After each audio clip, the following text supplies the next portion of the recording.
നമസ്കാരം. ഇത് ചരിത്രധ്വനി. സിന്ധു നദീതടത്തിലെ ആ വലിയ നഗരങ്ങൾ വിജനമായി. വർഷങ്ങളേറെ കടന്നുപോയി. ആ നിശബ്ദതയെ ഭേദിച്ചുകൊണ്ട് ഏകദേശം BC 1500 വടക്കു പടിഞ്ഞാറൻ മലനിരകളിലൂടെ ഒരു പുതിയ ജനവിഭാഗം ഭാരതത്തിന്റെ മണ്ണിലേക്ക് എത്തിച്ചേർന്നു. കുതിരകൾ വലിക്കുന്ന തേരുകളിലേറി വന്നവരായിരുന്നു ആര്യന്മാർ. നമ്മൾ നേരത്തെ കണ്ട ഹാരപ്പൻ നിവാസികളെ പോലെ വലിയ നഗരങ്ങൾ കെട്ടിപ്പടുക്കുന്നതിലല്ലായിരുന്നു അവർക്ക് താല്പര്യം.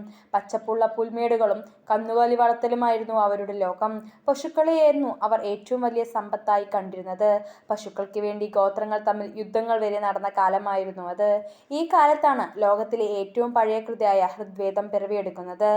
അന്ന് ഇവർ എഴുത്തുവിദ്യ അറിയില്ലായിരുന്നു. അതുകൊണ്ട് തന്നെ മന്ത്രങ്ങളും സ്തുതികളും ഗുരുക്കന്മാരിൽ നിന്ന് ശിഷ്യന്മാരിലേക്ക് വാമൊഴിയായി കൈമാറി. കേട്ടു പഠിക്കുന്നത് കൊണ്ട് തന്നെ ഇതിനെ ശ്രുതി എന്ന് വിളിച്ചു. അഗ്നിയെയും ഇന്ദ്രനെയും ഒക്കെ പ്രീതിപ്പെടുത്താൻ അവർ വലിയ യാഗങ്ങൾ നടത്തിയിരുന്നു. കാലം കടന്നുപോയപ്പോൾ ഇവർ ഗംഗാ നദീതടത്തിലേക്ക് നീങ്ങി.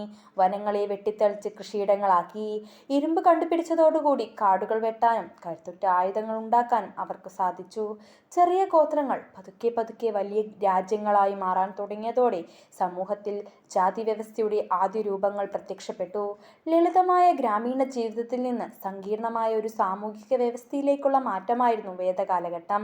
ഇന്നത്തെ ഭാരതീയ സംസ്കാരത്തിന്റെ പഴയ ആചാരങ്ങളുടെയും അടിത്തറ പാകിയത് ഈ കാലഘട്ടത്തിലാണ്.